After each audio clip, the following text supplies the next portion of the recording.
Hey guys, welcome back to the Takedown with Cliff Schechter. I have been wanting to say that for a week and a half, but COVID held me down. I can't hold a good liberal down forever, though. I got vaccinated, so unlike sort of Trumpian dunderheads, I'm okay. It sucked, but I'm okay. That's what vaccinations do. We did them for polio and smallpox and other stuff. You guys want to read some history if you're a Trumper. In any case, beyond that, let's talk about the great man himself, Tucker Carlson. Tucker Swanson McNear Carlson, because are two names ever enough? Even three? Heir to the frozen fast food fortune, daddy on the board of PBS, and was a former diplomat under Reagan. Got him his first TV show when he wore bow ties and looked like an even bigger dork than he does today. And of course, he had no talent. It's hard to do well on TV when everyone hates you, and when you have no talent and you're sort of ignorant and kind of an a-hole and really kind of dumb.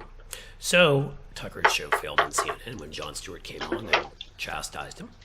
And his show failed on MSNBC when they used to have people like Tucky on because, well, no one watched. He sucked.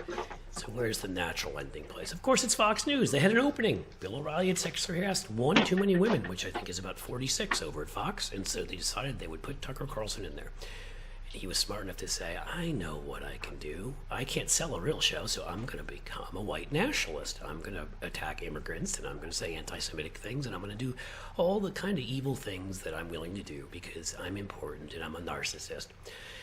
One of those things the other day was calling members of the Republican Congressional Caucus and threatening them because somebody said something mean about his son, Buckley. Buckley, folks. To quote John Cryer from Pretty in Pink, Buckley, that's not a name, that's a major appliance. Which, by the way, I asked John Cryer on Twitter, and he agreed that that was the proper use if you've seen the movie. Buckley got a job as a communications director in Congress as a 24-year-old, literally as a 24-year-old directing a member's communications. Doesn't happen, it does happen if your last name's Carlson and Daddy makes the phone calls for you. Just the way, quite seriously, Daddy once called Hunter Biden. Yeah, that's right, about 7 years ago, back in those days, before he was on Fox News, because Buckley's a moron like Tucker and had terrible grades, and he wanted to help him get into whatever is GW or Georgetown, whatever. Who can keep track of where the stupid Carlsons end up? And so Tucker this time got very, very angry because apparently a staffer took a swipe and said how Jim Banks, the congressman, he just wants to kiss up to the establishment. That's why he hired Tucker Carlson's son to be communications director, which really isn't even that bad. I mean, could have said a lot worse. Could have said, well, the reason why Tucker and Buckley seem to have such deep insecurities is because Tucker's mommy left him when he was young and went off to be a painter, and he's hated women ever since and resented them. Could have said something like that, just for example. Or, Tucker's a no-talent arse clown who got kicked off of 3 different TV shows before he decided he'd be a white nationalist and had a successful one on Fox, and then made phone calls to get his son Buckley placed somewhere as a communications director where he has no talent to be. See, these are the things I would have said, but not Republicans. They just, it wasn't even a member of Congress. It was just a staffer. So he called up Tom Emmer, who's in a leadership race. He wants to run the House campaign committee.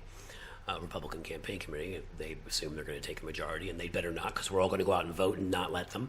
And he said, to Representative Tom Emmer, if you don't tell me who said this, I'm going to assume it's you.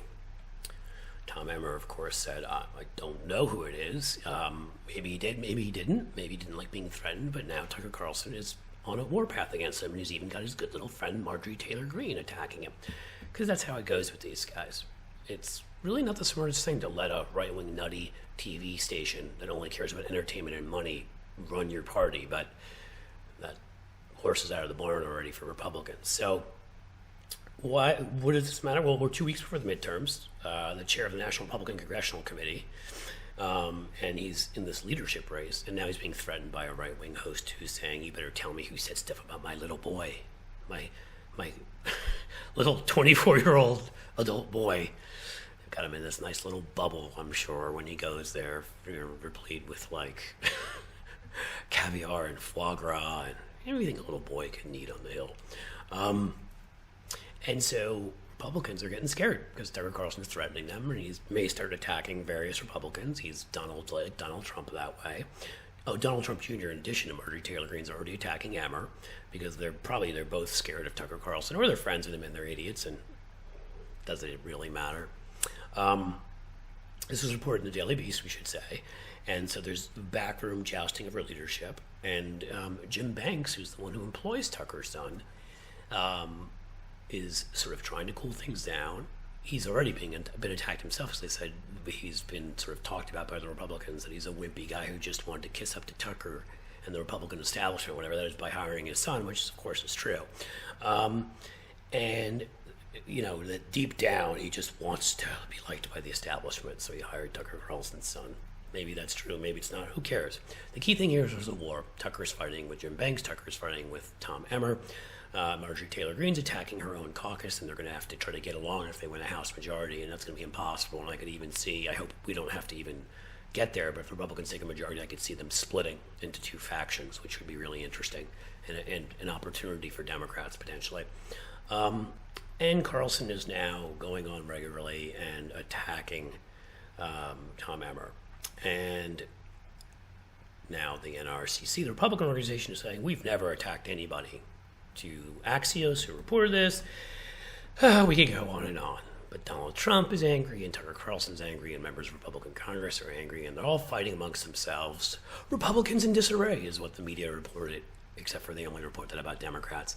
But it's sure nice that Tucker's really pissed off. It's sure nice that his big baby son needs him to call in and help him the way Tucky needed his daddy to call in and get him TV shows.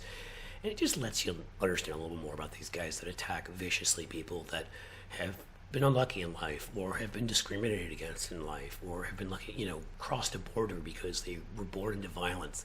And this man, Tucker Carlson, has zero sympathy for them, treats them like garbage and thinks they're dirt to be thrown away. But, his poor little son Buckley, the appliance, gets his feelings hurt because somebody says something mean. And there he is calling in. These people are weak, flaccid, and utterly pathetic. And God, that felt good. It's good to be back on the Takedown. Thanks for being here.